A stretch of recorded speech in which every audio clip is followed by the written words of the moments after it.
bahagia dan ceria serta berada dalam lindungan Allah Subhanahu wa taala. Baik, anak-anakku semuanya, sebelum kita memulai pelajaran, marilah kita berdoa terlebih dahulu bersama-sama. Bismillahirrahmanirrahim.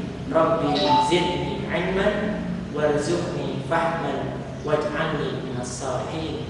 Ya Allah, tambahkanlah ilmu dan berikanlah aku pemahaman dan jadikanlah aku termasuk golongan orang-orang yang saleh. Baik, anak-anakku semuanya, pada pertemuan kali ini kita akan membahas tentang sejarah dinasti Abbasiyah. Dalam kesempatan kali ini ada 4 ruang lingkup materi yang akan kita bahas. Yang pertama, sejarah dinasti Abbasiyah. Yang kedua, lahirnya para ilmuwan dan tumbuhnya ilmu pengetahuan.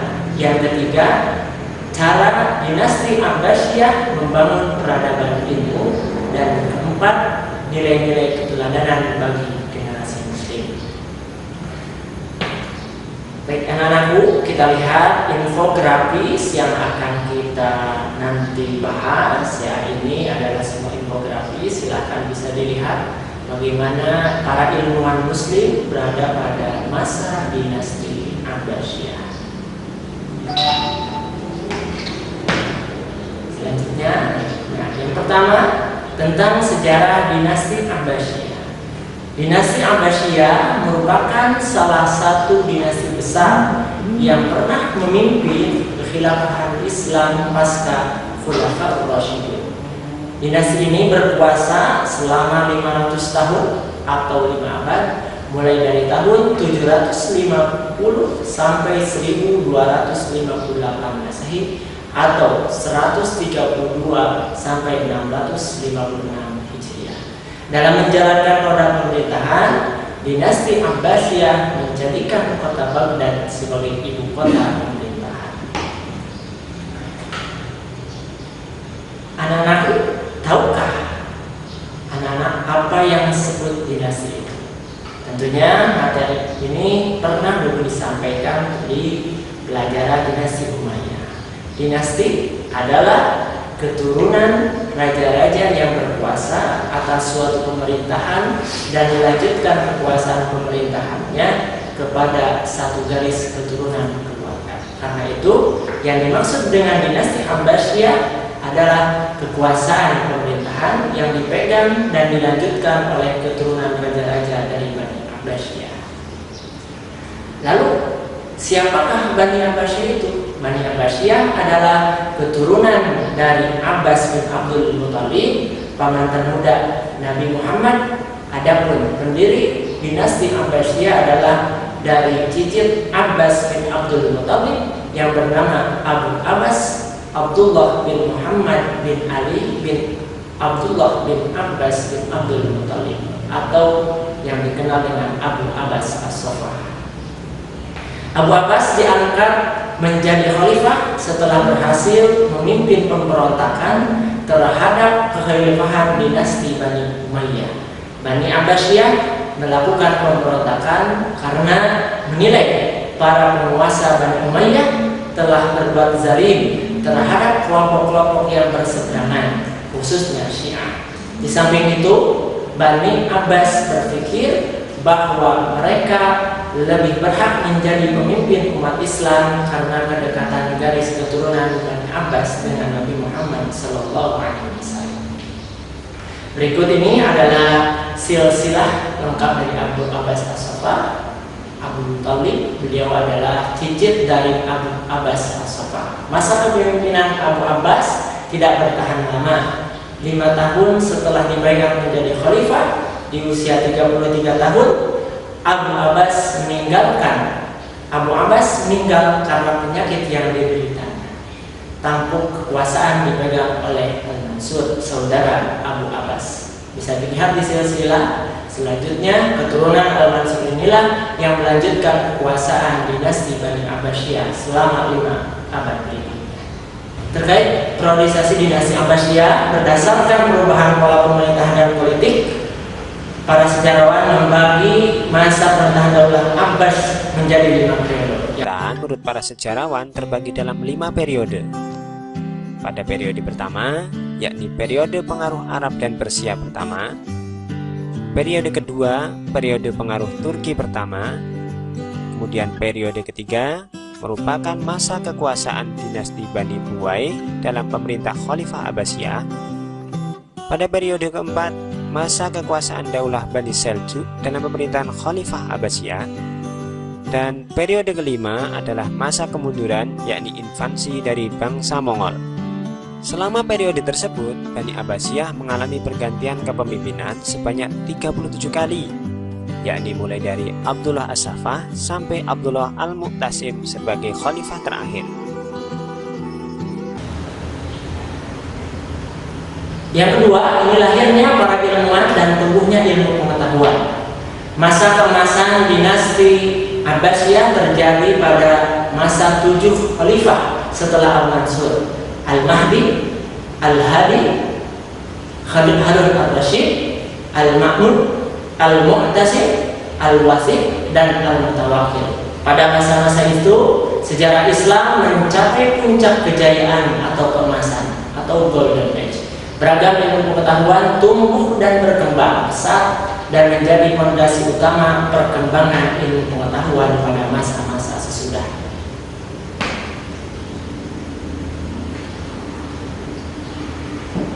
Dalam bagian ini, inilah ilmu pengetahuan yang berkembang. Ada 2 keilmuan, satu ilmu keislaman dan ilmu yang mencakup ilmu keislaman, yaitu ilmu kalam, ilmu fiqih, tasawuf, ilmu hadis, dan ilmu tafsir. Di bidang ilmu umum, ilmu astronomi, kedokteran, matematika, dan ilmu-ilmu sosial.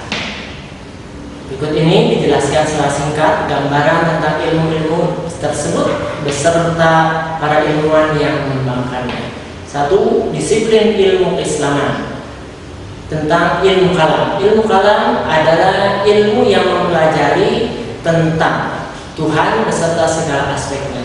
Ilmu kalam juga sering disebut sebagai ilmu akidah, mempelajari tentang pokok-pokok keyakinan. Ilmu tauhid mempelajari tentang keesaan Allah Subhanahu wa taala, dan ilmu usuluddin mempelajari tentang pokok-pokok agama.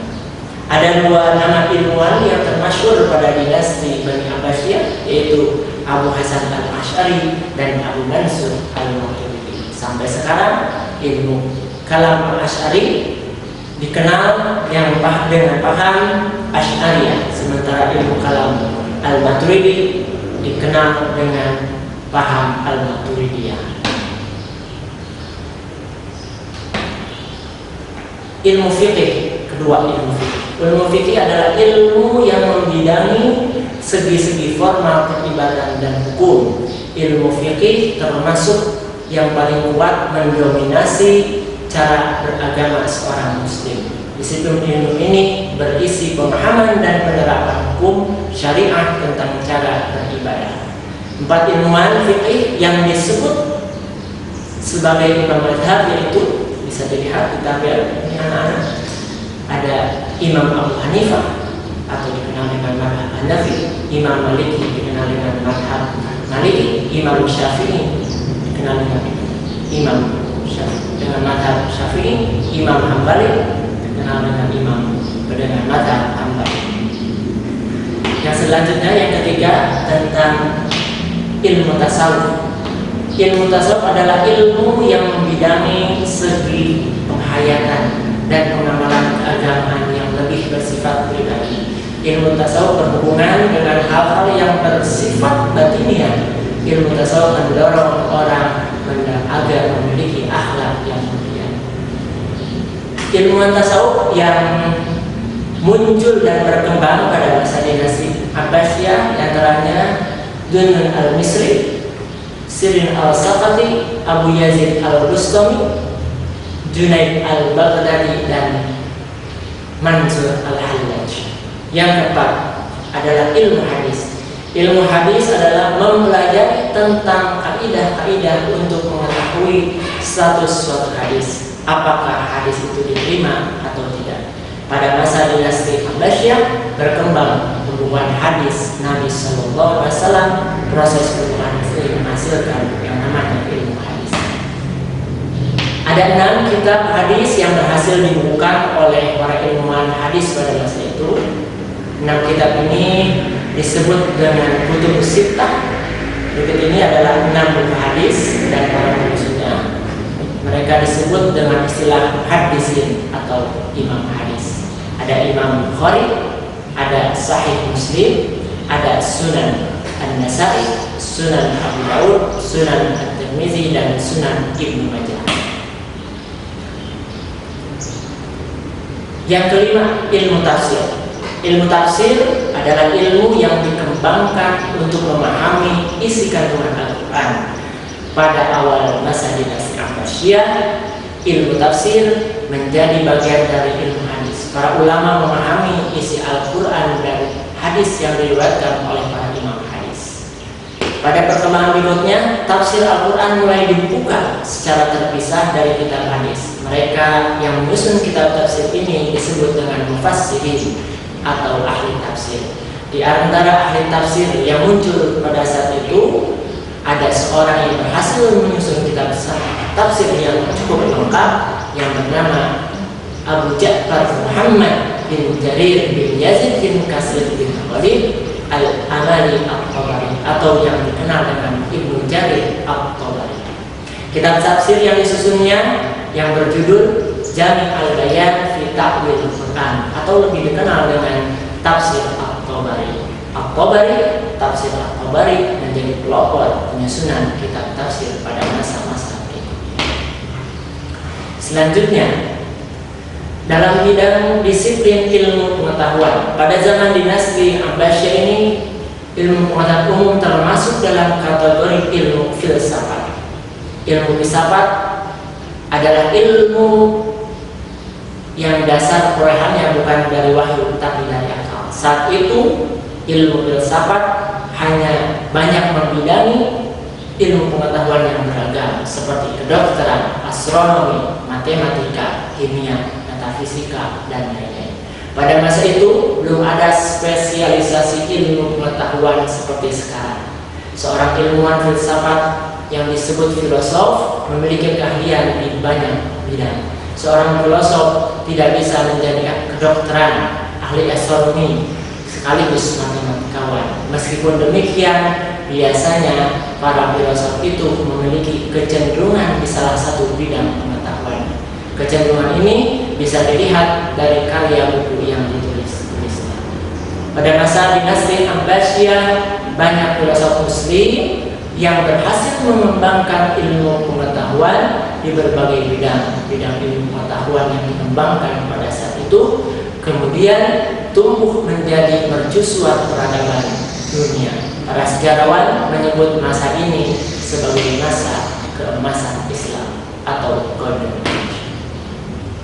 Berikut ini disajikan tabel para filosof yang memiliki pengaruh sangat besar dalam perkembangan ilmu pengetahuan sampai saat sekarang. Ada Al-Khwarizmi, bidang ilmu pengetahuan matematika, astronomi. Di dalam dunianya terkenal dengan kitab Al-Mukhtasar fil Ahsab Al-Jabr wal Muqtada. Yang kedua, Jabir Ibnu Hayyan, seorang ahli kimia, ilmu astrologi, astronomi, fisika, dan obat-obatan. Dalam judulnya, buku karyanya adalah buku Al-Kimia, menjadi rujukan pengembangan bidang kimia.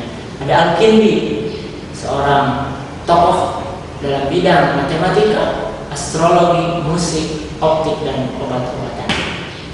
Yang keempat, ada Imam Al-Farawi, seorang ahli logika, matematika, ilmu alam, ilmu politik, dan ilmu muslim. Yang kelima ada Imam Al-Biruni, seorang astronom, fisika, seorang ahli farmasi, ahli matematika, dan geodesi. Yang keenam ada Ibnu Sina, seorang ahli kedokteran dengan karya bukunya yang terkenal Qanun fi At-Tib. Yang ketujuh ada Imam Al-Ghazali, seorang ahli kedokteran, tokoh psikologi, hukum, dan tasawuf. Salah satu karya yang terkenal adalah kitab Ihya Ulumuddin. Yang kedelapan ada Imam Ibn Rushdi, seorang ahli kedokteran dan juga dalam bukunya. Kemudian apa nilai keteladanan bagi kita, bagi generasi muda muslim? Yang pertama, kita harus mampu memberikan manfaat kepada orang lain dengan ilmunya, adalah orang-orang yang sejak usianya sejak muda, usia yang muda berjuang untuk meraih cita-cita. Kita lihat Imam Syafi'i, Imam Bukhari, Imam Muslim, Imam Al-Biruni dan Ibnu Sina serta Imam Al-Ghazali, mereka di usia yang sangat muda telah melahirkan banyak-banyak karya. Yang kedua, keberhasilan bisa diraih dengan kesungguhan dan kerja keras. Yang terakhir, kesuksesan di hari depan dapat diraih dengan ilmu pengetahuan. Anak-anak, mungkin itu yang bisa saya sampaikan. Kurang lebihnya mohon maaf. Wa'afu minkum. Hasbunallahu wa ni'mal wakil. Wassalamualaikum warahmatullahi wabarakatuh.